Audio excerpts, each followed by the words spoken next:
Syria, the leader of Syria's Nusra front, says that it is breaking ties with Al-Qaeda.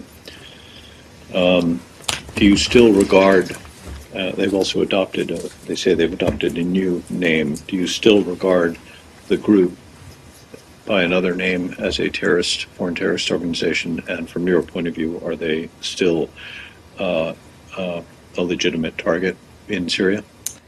Well, look, Arshad, this alleged announcement here of their new name and potentially new affiliation is what, minutes old here. So I think, as you well know, we judge any organization, including this one, much more by its actions, its ideology, its goals. Have there been any messages sent to the administration or to your interlocutors, whether it's in the Arab world or Stefan de Mistura, in this vein that along with this affiliation could come some kind of more moderate position that they'd be interested in?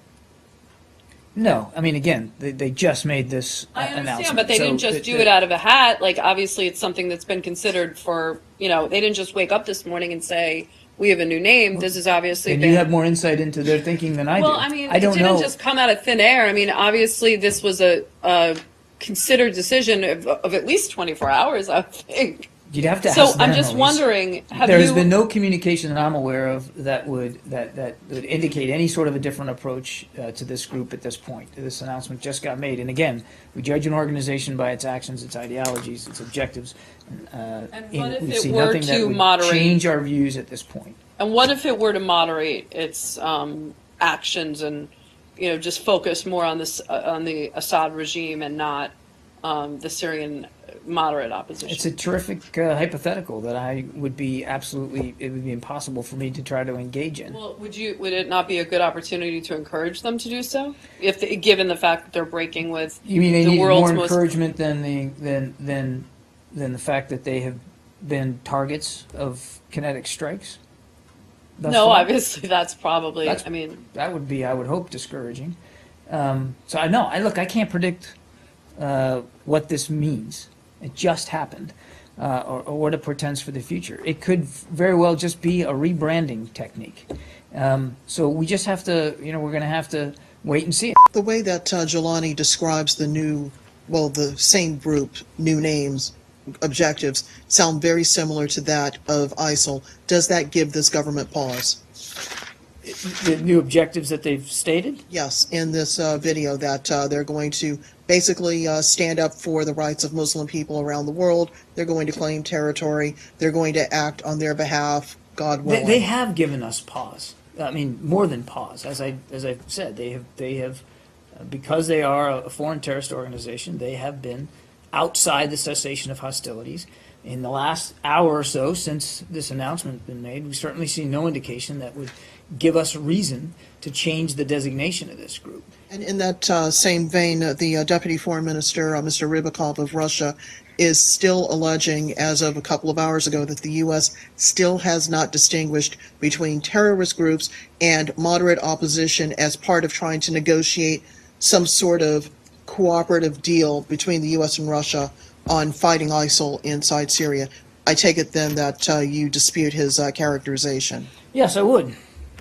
And going back to Nusra or Fath al-Sham, as they're now calling themselves, what is being done to try to ferret them out, if I can use that expression, as the coalition is trying to help the Syrian opposition go after ISIL, go after the regime, whatever it is that's happening on the ground right now inside Syria?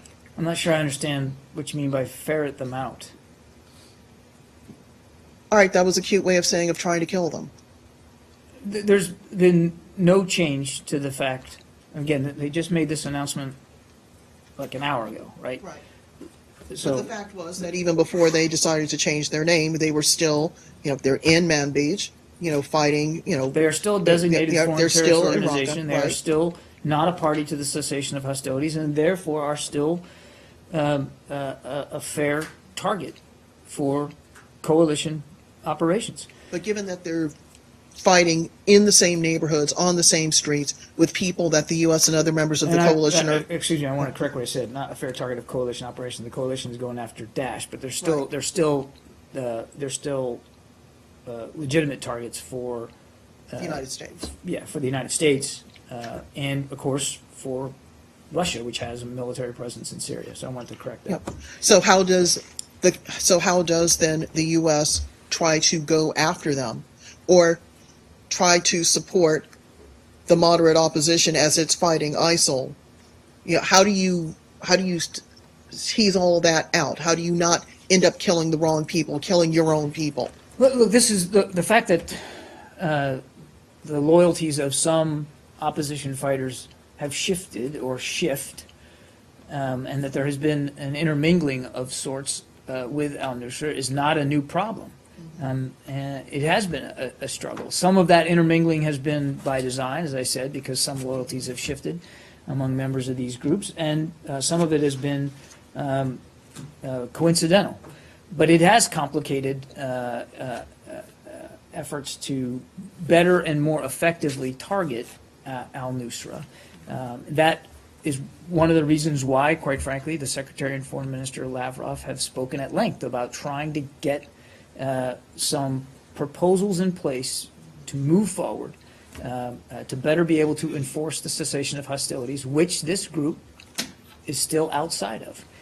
But I'm loath to get into specific military targeting and intelligence issues from this particular podium. I mean, it has remained a problem. It remains one today, and again, that's why it was so important for the Secretary and Foreign Minister Lavrov to have that discussion in Moscow a couple of weeks ago.